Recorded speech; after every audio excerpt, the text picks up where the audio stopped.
But first, the region's first big snowstorm of the season is behind us tonight, but not before hammering the Northeast and causing trouble for millions of people. Eyewitness News reporter Sheena Loshuto joins us now live in studio with how the wintry weather impacted the region at the height of the morning commute. It's new at 5:30. Well, most of the region was slammed by the weather, impacting all sorts of different types of transportation in many states. It's raining, then it's snowing. Even as you shoveled, it seemed like more came down right away. It's really bad. Everyone should just really be careful.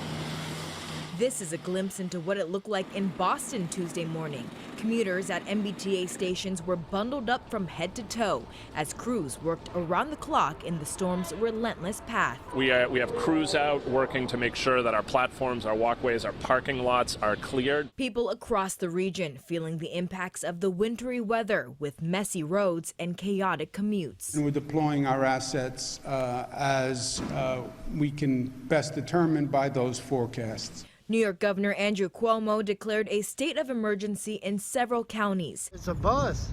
Interstate 90 in New Lebanon was even shut down near the Mass state line after a bus and tractor trailer crashed Monday night. No one was seriously hurt.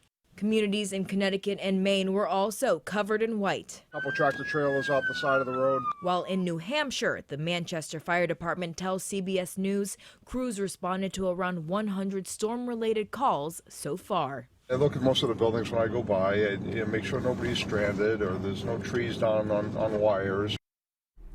Also in New York, local media outlets are reporting that one person died after crashing his snowmobile into a tree on Monday morning.